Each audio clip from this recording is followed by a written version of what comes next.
the spot that wasn't hers. It all began with something so small, something so ordinary, that most people wouldn't have even noticed. But in a neighborhood where every parking space was worth its weight in gold, it wasn't small at all. It was the spark that would set off weeks of quiet frustration, bubbling resentment, and finally, a calculated revenge that nobody saw coming. The complex where I lived wasn't fancy.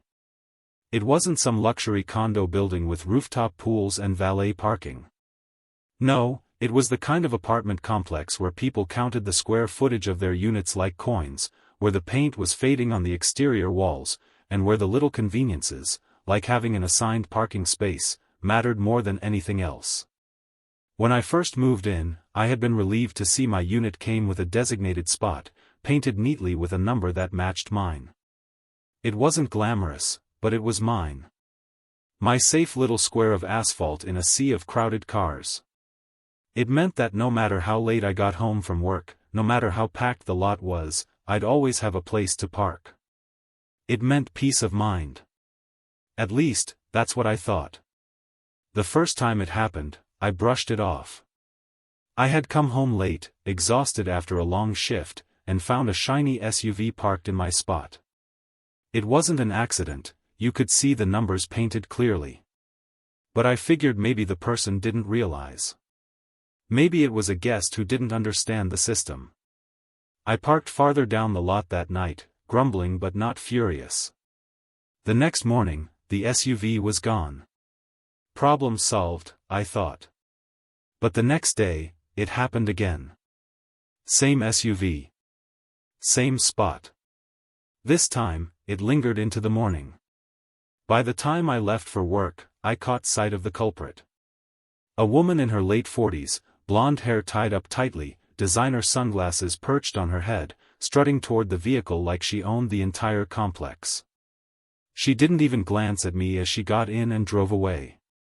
I didn't know it then, but that was Karen. From that day on, my parking spot became her personal kingdom. Every evening, no matter what time I got back, I'd find her SUV sitting there, smugly occupying the space that was rightfully mine.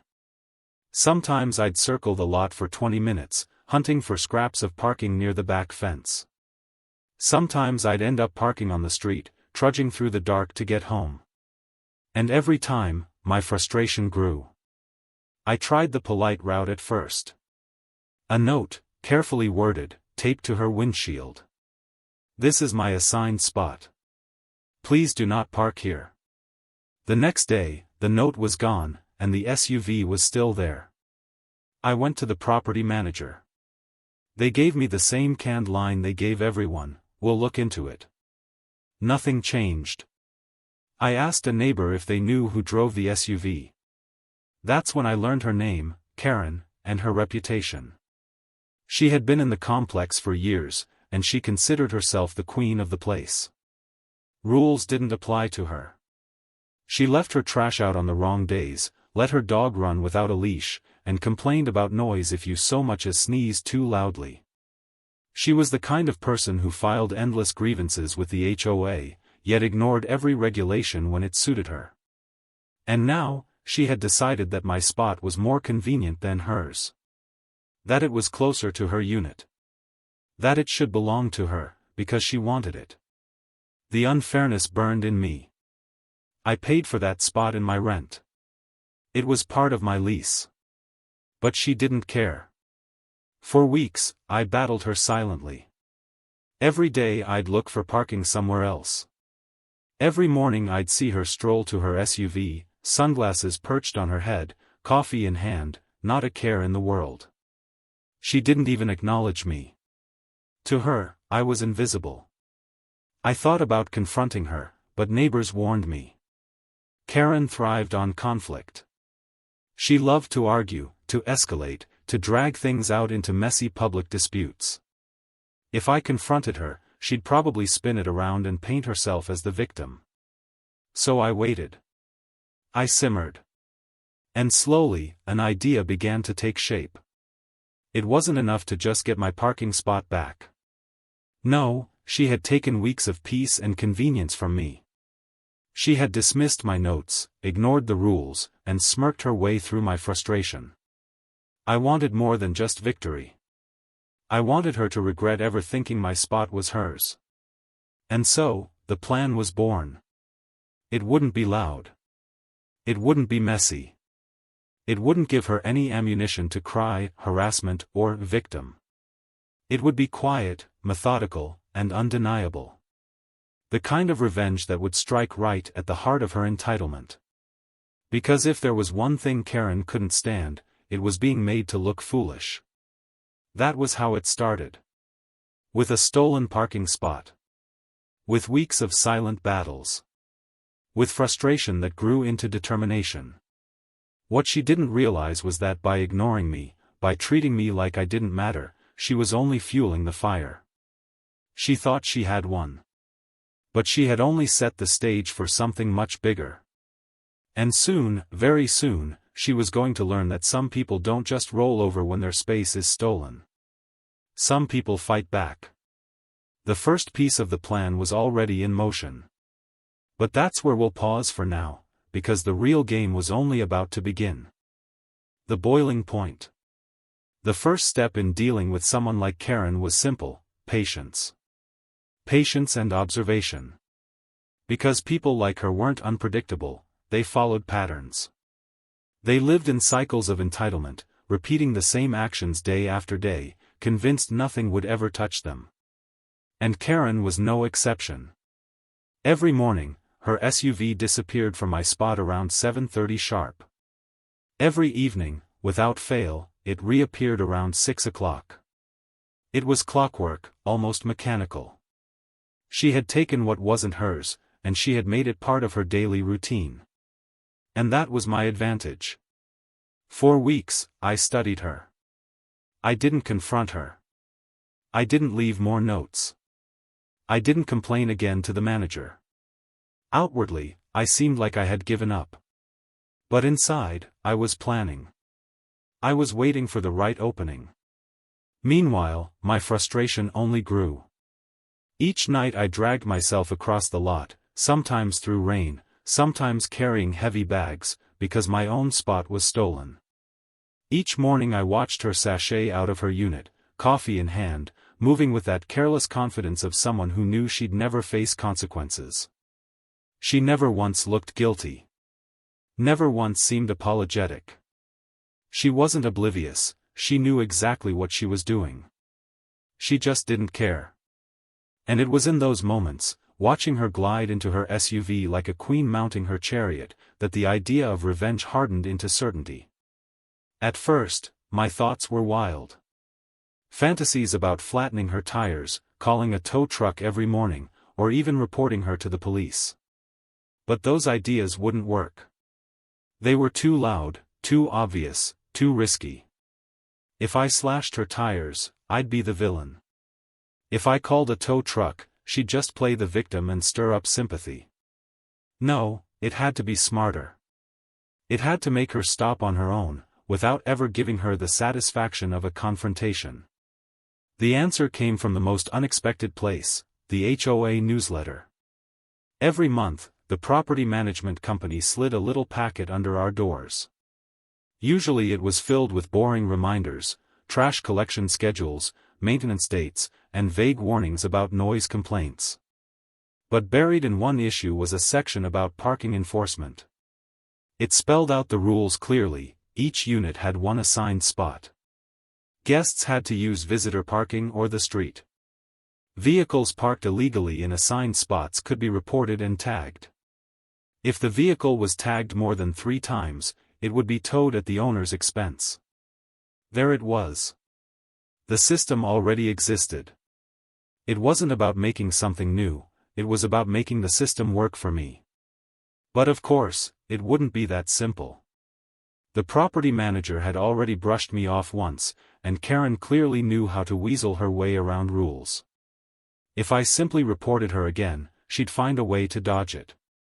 No, I needed to build a case so undeniable, so airtight, that the HOA would have no choice but to act. That's when the second phase of my plan began: documentation. Every night when I came home, I snapped a picture. Karen's SUV, sitting in my spot, the painted numbers clearly visible. Every morning, another picture as she left.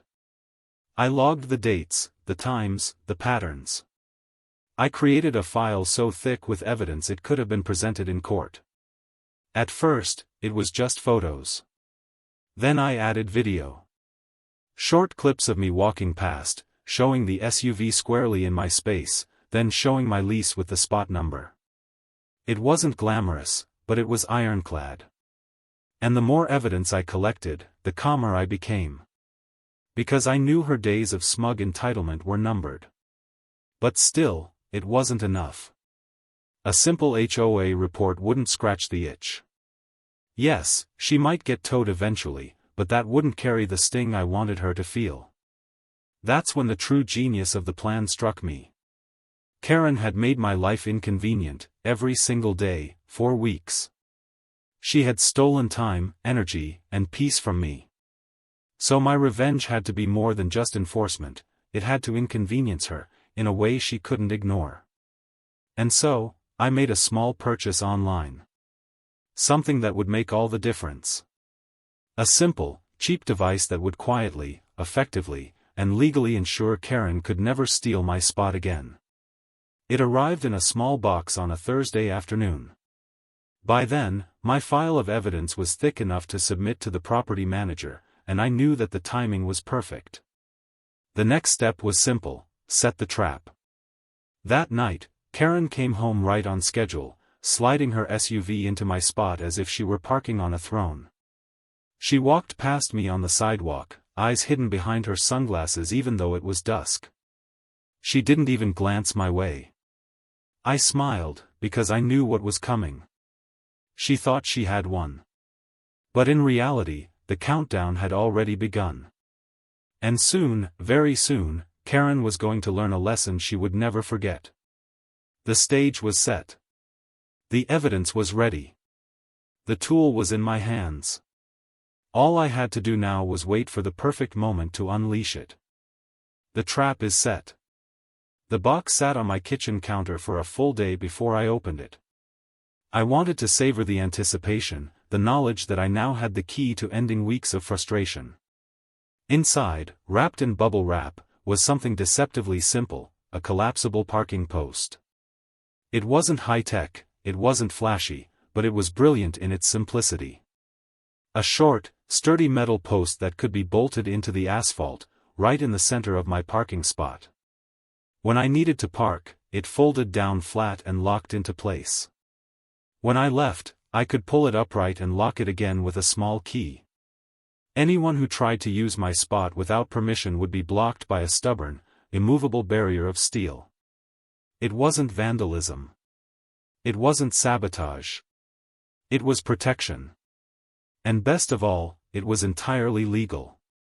I had checked the lease. My spot was mine to secure, as long as it didn't cause damage to other vehicles. This device fit perfectly into the rules. Installing it, however, would be tricky. I couldn't do it in broad daylight, not with Karen and her watchful eyes lurking somewhere nearby. She had a knack for knowing when to stir up drama.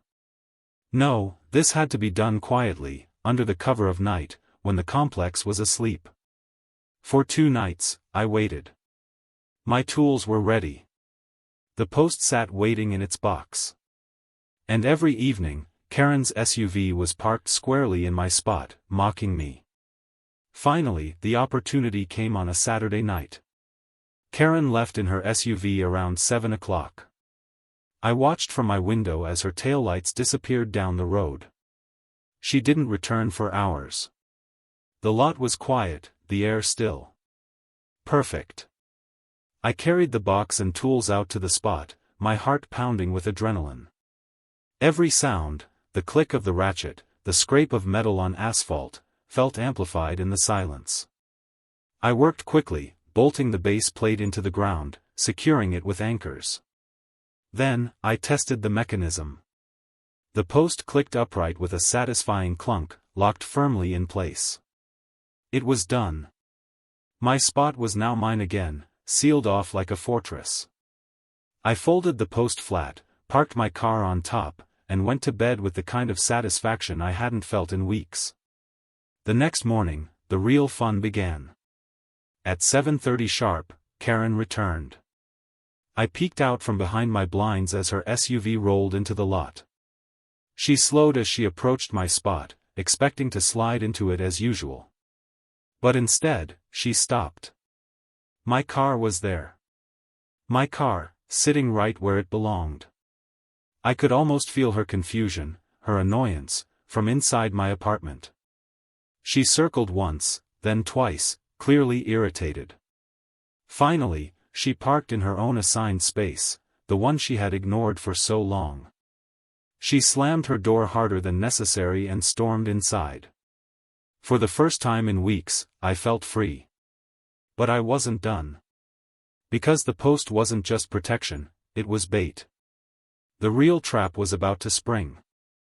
That evening, I pulled my car out and folded the post upright, locking it in place. Then I walked back to my unit, glancing casually across the lot. Karen's SUV wasn't back yet. Hours later, as the sun set, I heard it. The low hum of her engine, the crunch of her tires. She turned into the lot, heading straight for my spot like a moth to a flame. And then she saw it. The post stood tall, gleaming under the streetlight, an immovable sentinel guarding my space. Her SUV slowed to a crawl. She rolled down her window, stared at it, then rolled forward just enough to see if she could maneuver around it. She couldn't. The post blocked her path completely. For a moment, she just sat there. I could see the silhouette of her hands gripping the wheel, her body tense. Then she hit the horn, one short, angry blast that echoed through the lot. I didn't move. I didn't respond. I simply watched. Finally, with no other option, she reversed out and parked in her own spot again. This time, she sat in her car for a long time, engine running, before storming out and heading inside. That night, I slept better than I had in weeks. But I knew Karen. This wasn't the end. She wasn't the type to let something like this go. She thrived on control, on bending rules to her will. And now, for the first time, she had been denied. Sure enough, the next day, I found a note taped to the post. It was scribbled in messy, angry handwriting.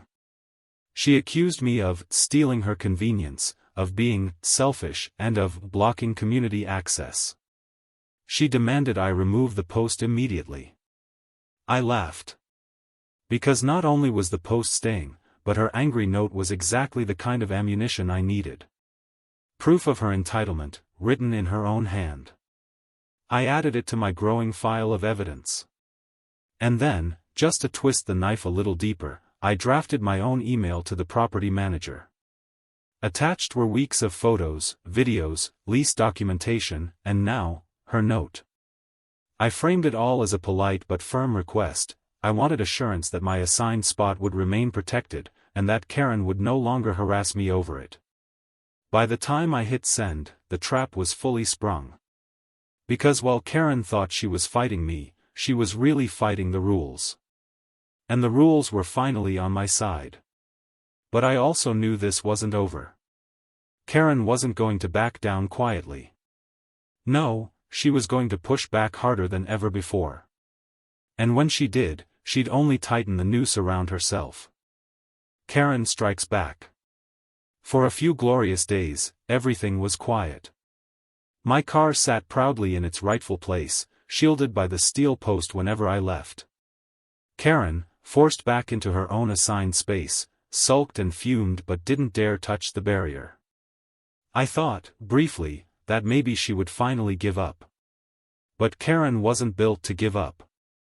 She was the kind of person who thrived on control, who fed off conflict like fuel.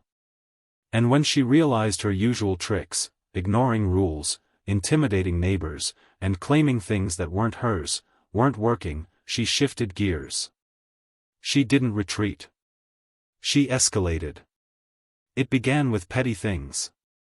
At first, I found little scraps of trash tossed near my car, coffee cups, fast food wrappers, a crumpled napkin smeared with ketchup. It was subtle enough that it could have been coincidence, but the placement felt deliberate. Always near my tires. Always in my space. Then came the noise. Late at night, when most of the complex was quiet, her music would blast. Not for long, just enough to wake me, just enough to remind me she was still there. Then it would stop, leaving only silence and my simmering frustration. But she didn't stop there. A week later, I came outside to find a fluorescent orange sticker slapped across my windshield. Illegally parked, it screamed in bold letters. At first, panic shot through me. Had the HOA made a mistake? Was I really at risk of being towed from my own spot? But then I looked closer. The sticker wasn't official.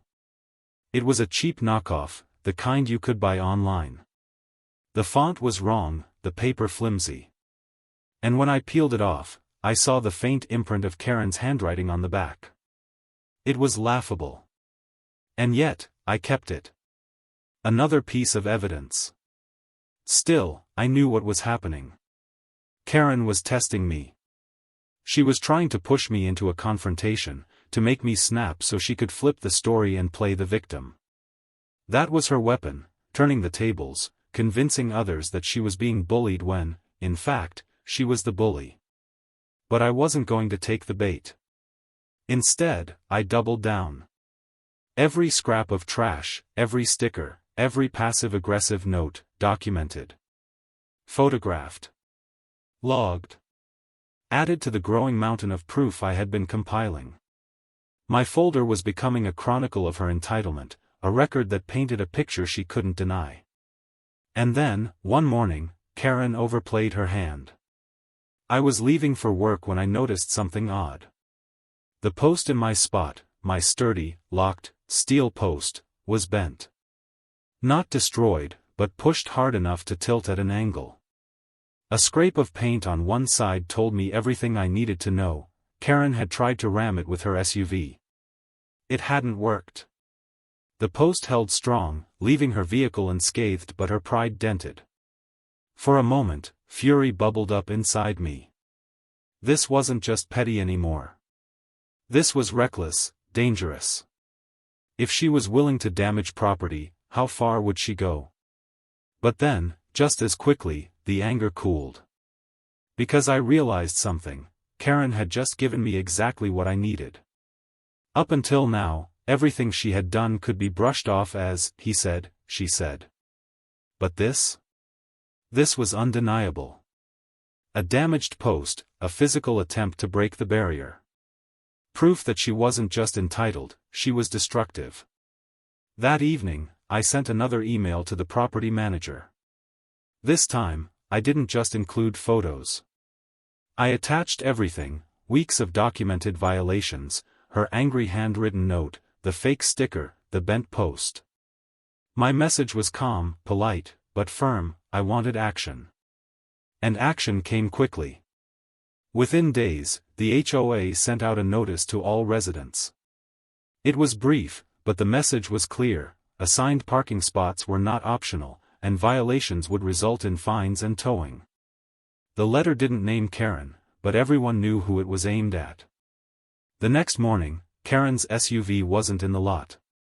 For the first time in weeks, the space beside mine was empty. She had left, probably to cool off, maybe to plan her next move. But when she returned, she came armed. That evening, I saw her striding across the lot with a clipboard in hand. She was knocking on doors, cornering neighbors, talking animatedly. Her gestures were wild, her voice raised just enough to carry. She was trying to rally support, to convince others that she was being wronged. I didn't need to hear her words to know her story. The HOA was unfair. The post was illegal. I was the problem, not her.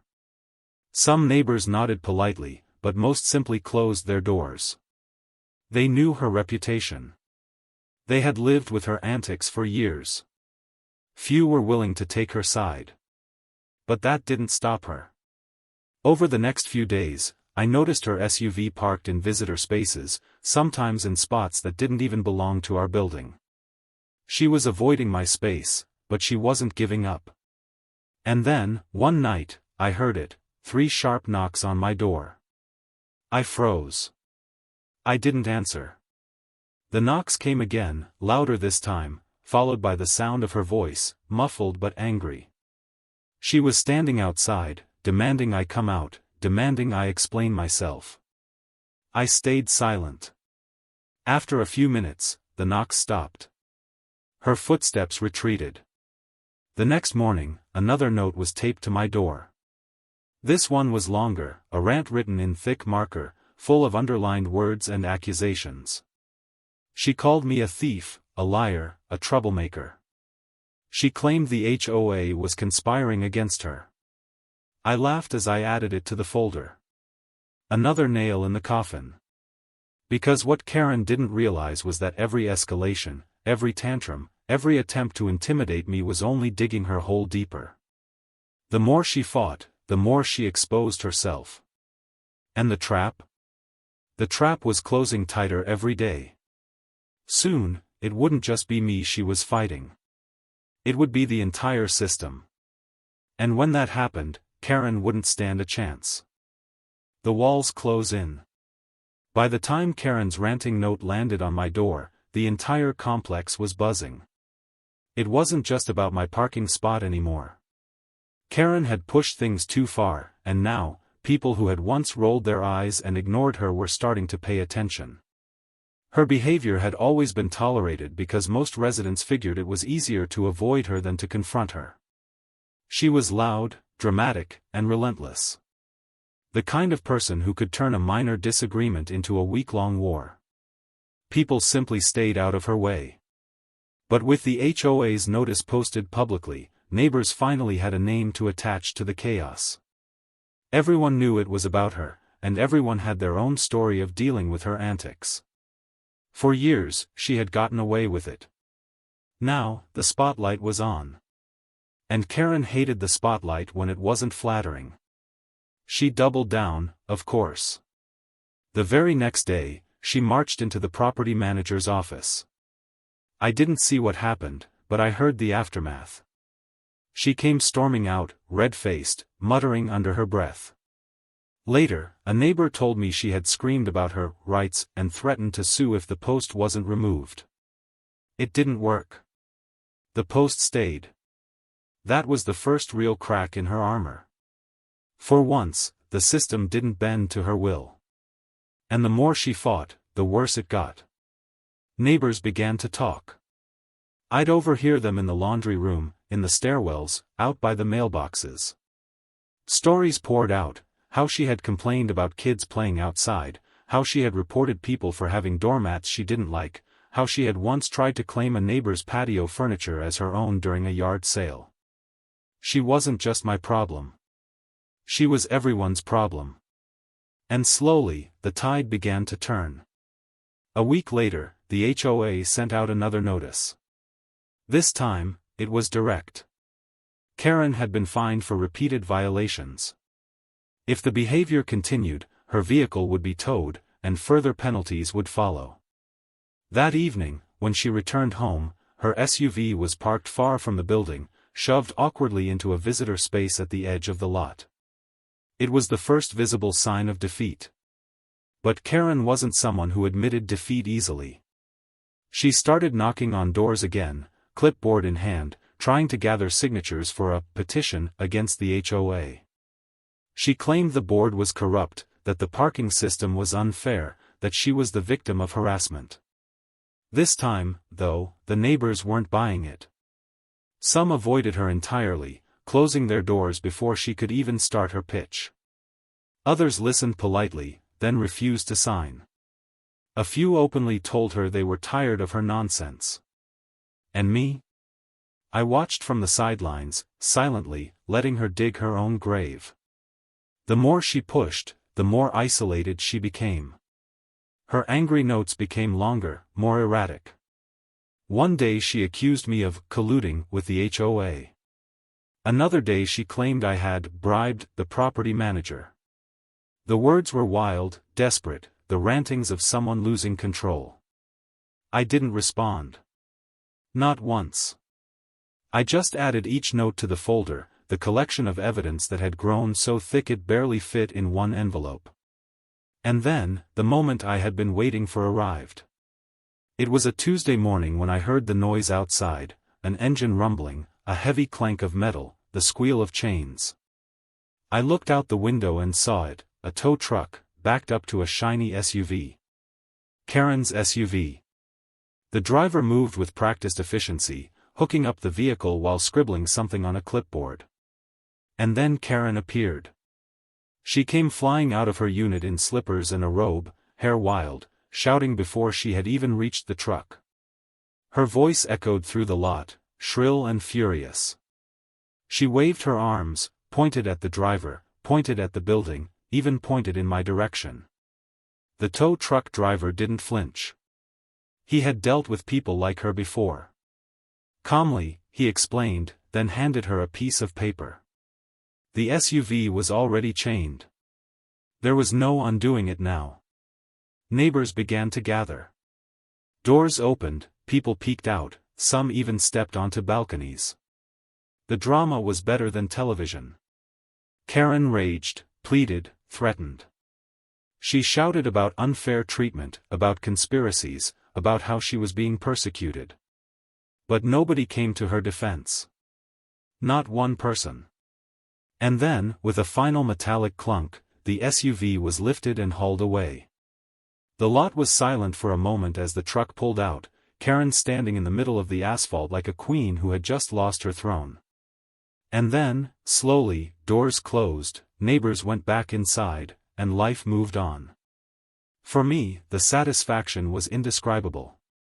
Weeks of frustration, of stolen time and stolen peace, had culminated in this perfect moment of justice. But even as I savored it, I knew it wasn't the end. Because Karen wasn't the type to learn a lesson. She wasn't the type to let things go. Losing her SUV to a tow truck wasn't going to humble her, it was going to make her lash out harder. The walls were closing in on her, yes. But a cornered Karen was dangerous. And as the final chapter of this saga approached, I knew one thing for certain, she wasn't finished yet. Not by a long shot. The last straw. After her SUV was hauled away, Karen became a different kind of storm. For years, she had been the self-proclaimed queen of the complex, untouchable, immune to consequences. But now, her authority was crumbling in front of everyone. The image she had crafted, a woman who bent rules to her will, who strutted across the lot as if she owned it, was shattered. And she couldn't stand it. The very next day, I woke to find yet another note taped to my door. This one was longer than any before, scrawled in angry marker that bled through the paper. She accused me of orchestrating everything, my post, the HOA fines, even the tow truck. She called me a harasser, a bully, a stalker. And at the bottom, underlined 3 times, was a final threat: this isn't over. I didn't react. I didn't respond. I added it to the folder. But inside, I knew she was spiraling. Karen without control was like fire without fuel, erratic, dangerous, and bound to burn out fast. And sure enough, she started lashing out in every direction. Neighbors whispered about her pounding on doors at odd hours, demanding signatures for her petition. She left flyers under windshield wipers claiming the HOA was corrupt. She filed complaints with the city about unsafe conditions in the complex. Each attempt fizzled into nothing. Nobody wanted to listen anymore. And still, she didn't stop. One night, I came home late to find her waiting in the lot. She stood near my space, arms crossed, eyes locked on me as I pulled in. I ignored her, parked, and walked toward my unit. She shouted after me, words I couldn't fully make out, dripping with venom. I didn't turn around. I didn't give her what she wanted. That was the breaking point. Because the next morning, the HOA issued one final notice. This one wasn't addressed to all residents, it was specifically addressed to Karen. The letter was blunt: repeated violations, harassment of neighbors, and destruction of property had reached a level that could no longer be tolerated. She was being fined heavily. One more infraction, and eviction proceedings would begin. It was the ultimate blow. Karen had spent years bending the rules, terrorizing neighbors, and skating by on intimidation. But now, the very system she mocked had closed in around her. She wasn't untouchable anymore. She was cornered. And then came her last desperate act. 2 days later, on a gray afternoon, a loud crash echoed across the lot. I rushed to my window and saw it immediately, the steel post in my spot, lying bent and twisted on the ground. Karen's SUV, retrieved from impound, was shoved halfway into the space, bumper scratched, front end pressed awkwardly against the barrier she had tried so hard to destroy. She had rammed it. Neighbors poured out, drawn by the noise. Phones came out. Pictures were taken. Someone called the property manager. Karen emerged from the SUV, furious, shouting at anyone within earshot. She claimed the post was illegal, that I had endangered her, that she had no choice but to break it. But her words fell flat. The evidence was too clear. Her SUV, the twisted post, the crowd of witnesses, it all told the real story. Within an hour, the HOA arrived. Then the police. Statements were taken, photos collected, reports written. By the end of the day, the SUV was gone again, towed not just for violation, but as part of a pending investigation. And Karen? She was served with an official notice: eviction proceedings had begun. It was over. The queen of the complex had fallen, brought down not by shouting matches or violent retaliation, but by her own arrogance, her own refusal to follow the rules. As for me, I parked in my space that evening, for the first time in months, without worry. The post would be repaired, the HOA assured me. My spot would remain mine, protected, secure. And Karen? Within weeks, she was gone. Her unit stood empty, her reign ended not with a bang, but with the quiet removal of her things. The neighbors barely mentioned her name anymore. It was as if she had never been there. But I remembered. I remembered the weeks of frustration, the stolen convenience, the smug entitlement. And I remembered the sweet satisfaction of watching justice finally catch up to her. In the end, revenge hadn't required shouting or chaos. It had required patience, documentation, a plan, and a simple steel post that stood firm where I could not. Karen had thought she was untouchable. She had thought she could steal, harass, intimidate, and bully her way into whatever she wanted. But she learned the hard way that sometimes, the rules bite back. And when they do, they bite hard.